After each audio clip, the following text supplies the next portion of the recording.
Hi guys, welcome to Dream Academy. So myself Devotion Bandyopadhyay. So today I am going to discuss the single phase induction motor.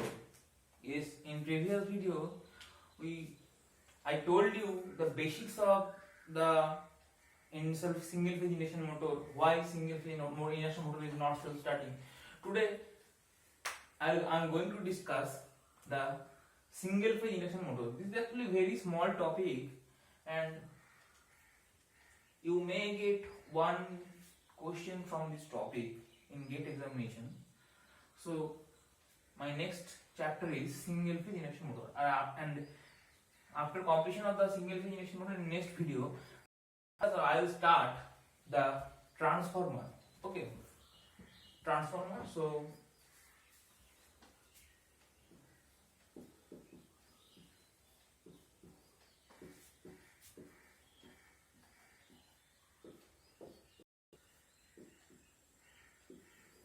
okay, so now why single phase motor is not self-starting? Single phase induction motor is not self-starting, we know, but why? To produce the rotational magnetic field, we need more than one phase. To produce the rotational magnetic field, we need more than one phase. That means two phase or three phase. Okay, fine. So now we can't use, or we don't have any another phase. So what we have to do, if I can't create the rotational magnetic field, then my flux will not rotating. Okay, because there is no rotation RMF, so my flux will not rotating, it will pulsating like this. It will pulsating.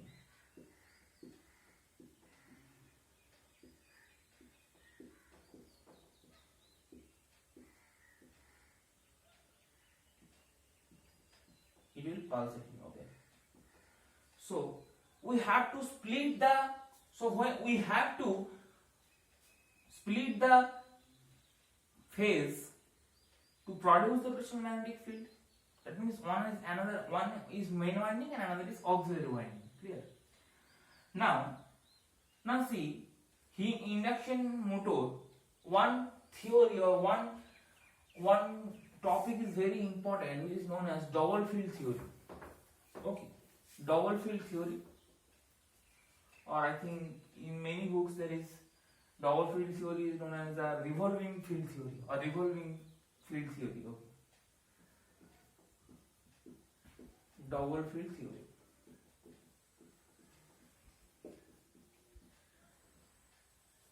Okay, if you check the Dr. Ovid Chakraborty's book in electrical machine and or P.S. Bhimra, then you can find this topic as the revolving theory. Okay, so now what is double field theory? We have to know. Fine. Now see, first of all I have to draw something.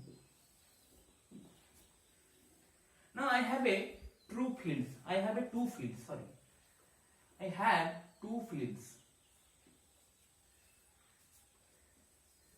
Okay.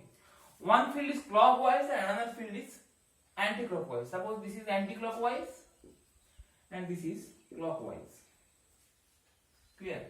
Now at any instant, suppose at instance theta, and this is theta, the flux produced along y-axis, this is y-axis, this is x-axis, the flux produced along y-axis will add it up.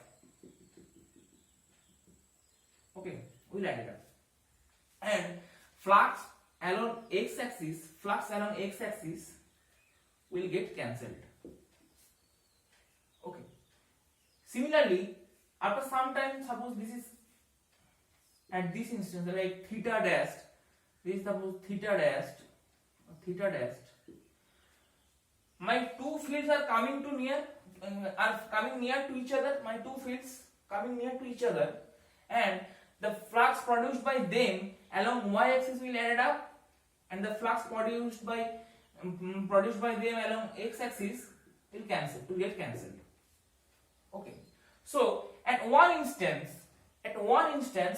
two flags are superimposed to each other. At one instance, two flags are superimposed to each other. When two flags are superimposed to each other, then we get the maximum magnitude. Or when the flags are superimposed to each other, two flags, then we get the magnitude which is maximum. Okay. Then we get maximum magnitude.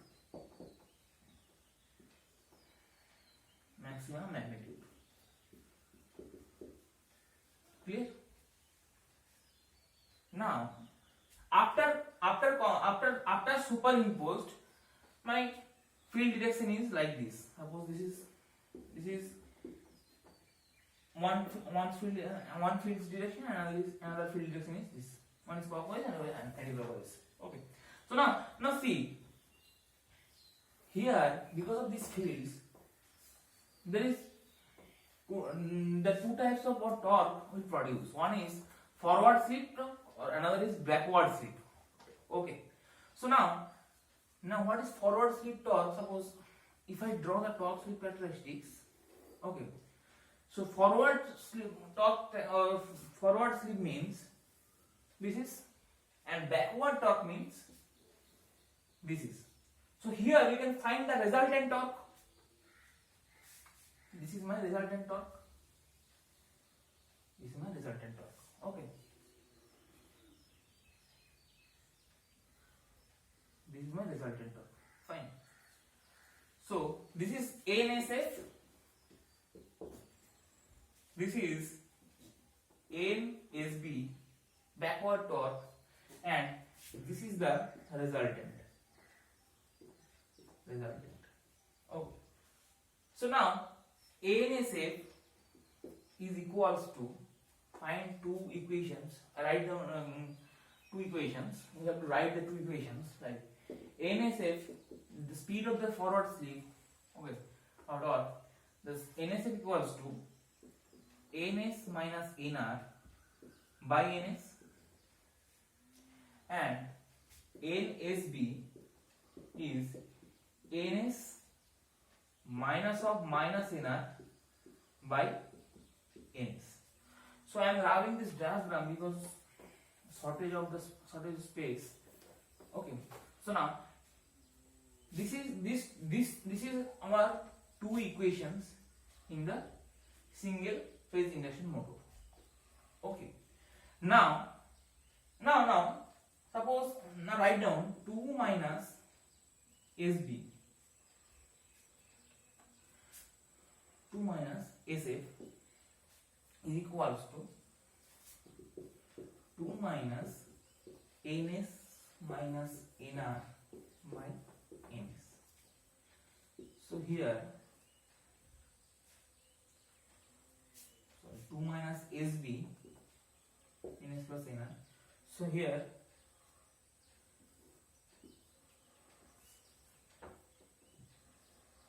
NS 2NS minus NS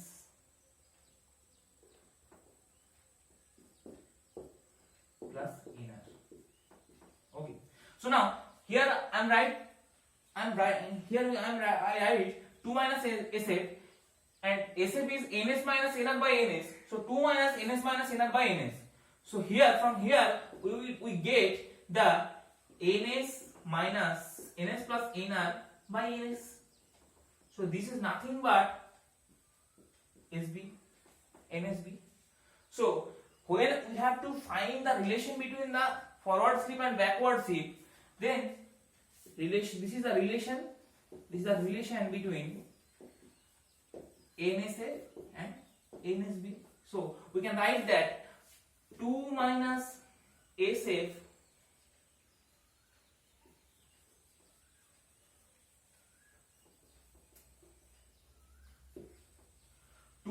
is equals to SB. 2 minus SF is equals to SB. Okay, clear? So 2 minus SF is equals to SB. This is the relation between forward slip and backward slip. This is the relation between forward slip and backward slip. Clear? So here I am asking one equation 2 minus SF, 2 minus, here I put the value of SF, and after the calculation we get SB. So this is, we can write that 2 minus SF equals to SB. So this is my relation between the forward slip and backward slip. Okay. Now in single phase induction motor, let's assume here I have only one phase, and one phase starting I have, so using one phase we can't create the rotational magnetic field, so there is no self-starting torque. Okay. Now I have a fan. Now I have a fan, and we have to start this fan at starting. We have to use the stick, and this is not fair for a this is not for a good condition. Okay. So when I have to rotate the fan, or when I have to rotate the motor or something, then using the stick we have to rotate the rotor at first, and after that the rotor or fan will start. It's not good condition actually. So what we have to do? And at starting I said that when I have to create the rotational magnetic field, then we have to create the we have to split the phase. So what do you mean by phase split? What is mean by split phase? So now phase split means nothing but, suppose that I have a main winding. This is my main winding. This is my main winding, and here I am using auxiliary winding. This is the main winding, and this is the auxiliary winding. So actually this is auxiliary winding is auxiliary winding. Clear? Now first of all, here we get here we know what is the auxiliary winding and what is the main winding. Now my first capacitor is known as the start motor capacitor. Means, what do you mean by start motor? First of all, we have to draw the equivalent circuit of the single phase induction motor. So now draw the equivalent circuit of single phase induction motor. Equivalent circuit of single phase induction motor. Okay. Single phase induction motor.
Okay.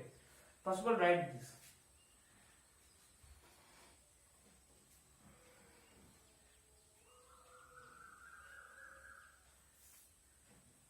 Oh, sorry.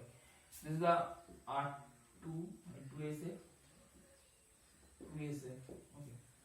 I don't know.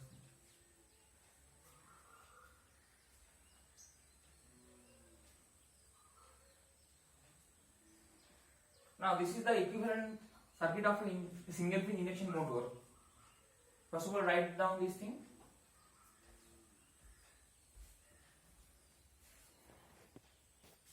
Okay. So this is R2 by 2 SA, and this is R2 by 2 into 2 minus SA. This is the equivalent circuit of a single phase induction motor. First of all, write down this thing. Okay. R1 JX1 JXM by 2 JX2 by 2 R2 by 2SA JXM by 2, because we split the phases, that's why JX2 by 2 JXM by 2. Okay, so JX2 by 2 and R2 by 2 into 2 minus SA. Now my next point is capacitor run motor. There is another many types of capacitor, but here for get point of view, capacitor start motor or capacitor start run motor or capacitor run motor, these three are important. Okay, so now first of all, what is the capacitor start motor? Capacitor start motor.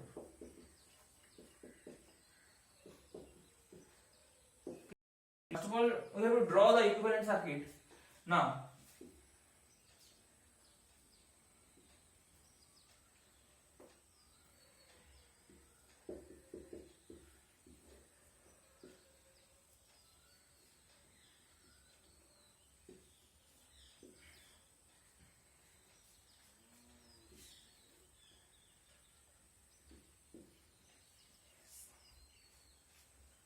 first of all, you have to draw the capacitor start motor and capacitor run motor. Okay. Now, this is capacitor starter motor. Now, what is the capacitor starter motor? What do you mean by capacitor starter motor? Now, capacitor starter motor is nothing but I have a capacitor. Okay. Now, here we can see there is a centrifugal switch. Okay, there is centrifugal switch. This is the centrifugal switch, and this switch will open. This switch will open after the motor approaches the 75% of the rated speed. In capacitor start motor, here we use one capacitor. This is the main winding or windings, and now this is the centrifugal switch. Okay. Now the centrifugal switch will open. The centrifugal switch will open when my motor approaches the 75% of the rated speed.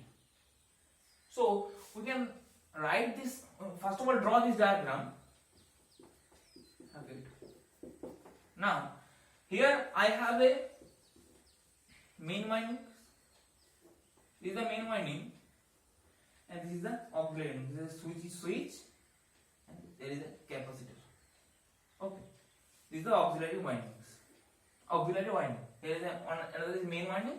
Then after reaching the 75% of the rated speed, the current will flow through the main winding. Okay. Because the switch will open and the auxiliary winding will act as the open circuited. Okay. Now see what will happen. Now, why we use the centrifugal switch? Why we use?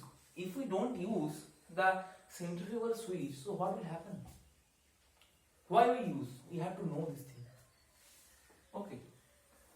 So now, if I don't have the centrifugal switch, then suppose on motor or in this room, suppose I have one fan, and my fan is rotating at least 9 to 10 hours. Okay. If fan is, and capacitor has a lifetime, because okay, and if we don't use the centrifugal switch, then after a certain time capacitor may damaged or capacitor will damaged, and then we don't get the, then we again use the stick to rotate the fan, so it's not good condition. So if we use the 9 to 10 hours, if we use the capacitor for 9 to 10 hours, then capacitor may damaged. Okay. So we use the capacitor minimum 30 to 40 seconds. We use the capacitor minimum 30 to 40 seconds. Minimum 30 to 40 seconds or maximum 30 to 40 seconds. After reaching the speed of 75% of the rated speed, then the circuit and then the switch will open and the capacitor will off. Okay. So we use the capacitor minimum or maximum 30 to 40 seconds. Now if I need the high torque, if I need the high torque at starting, then we should not remove it. Okay. Then we should not remove it. In capacitor run motor, suppose we need a high torque in capacitor run motor. The circuit is same. Capacitor run motor. The circuit is same. Okay. So in this circuit, there is no switch. In this here in this equivalent circuit, this is the E and this is JX1. This is, sorry,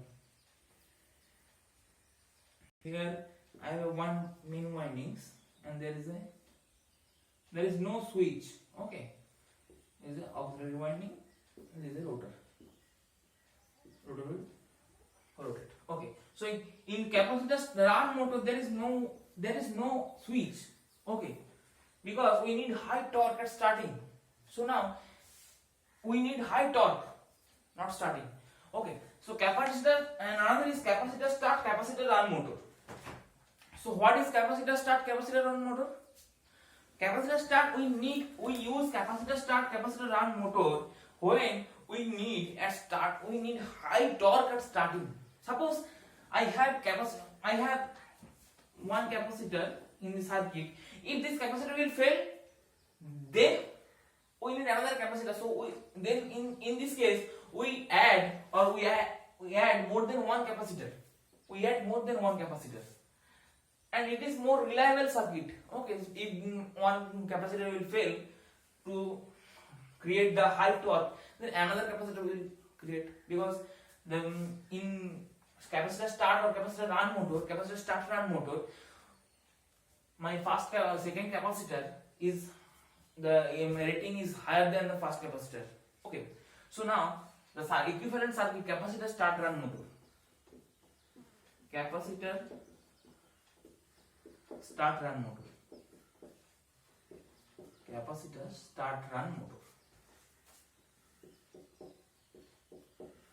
This type of motor we use when we need high torque at starting, then only.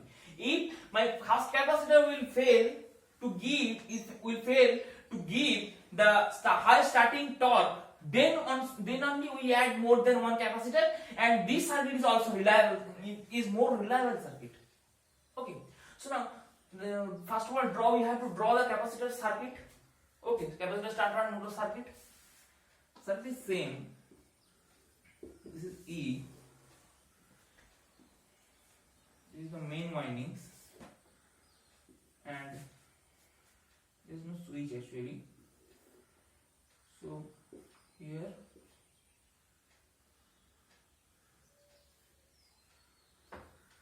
there is centrifugal switch, obviously.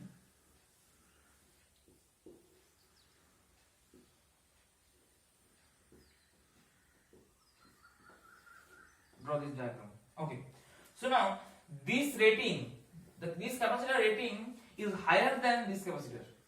Okay, now what will happen? This is the direction of rotor direction. Now here, when we need, or if this capacitor fails to create the high torque at starting, then we add one more capacitor to create the high starting current, then we create the high starting torque. Okay, so now here we add externally on capacitor in parallel with switch. Okay, so now see.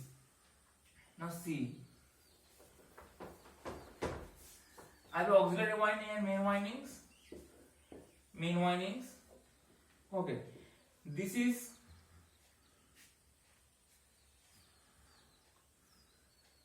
one capacitor.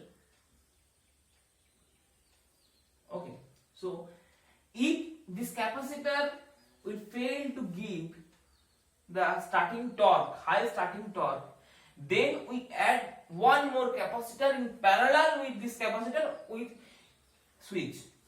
Okay, so now here we add one switch first of all, then we add one capacitor. This is the main winding, and this is the auxiliary winding. Okay, this is nothing. This is very easy topic actually. And another is split phase motor. One type of single phase motor is there. Okay, split phase induction motor. One type of induction motor is there. Now this is not so much important in examination, but but they may ask some type of some small short questions from this chapter. That's why we have to know all thing. This is all about the single phase induction motor. Okay. So now we already finished the three phase induction motor and single phase induction motor, and next day I am going to start the transformer. Okay, transformer. I am going to start. No. Next day I am going to start the synchronous machine. No, I am going to start the transformer. Okay, I am going to start the transformer, and this is a very important topic, and you may get 3 to 5 marks from this chapter. Okay, from the transformer. This is a very important chapter because there is some numericals for we have to find the copper loss, core loss, voltage regulation. Very easy calculation is there, and the transformer concept is very important. The concept of transformer is very important. So in next day we will discuss we will going to start the discussion about transformer. Okay. So here in transformer there is single two phase or three phase transformer. Okay, fine. And there is auto transformer. One thing is there, auto transformer. And then we will discuss why we use auto transformer and what is the importance of auto transformer, because of KVA rating we will say increase. There is many things. So thank you very much for discussing or for watching this video. Please like, share and subscribe our channel Dream Academy. Thank you again. Fine.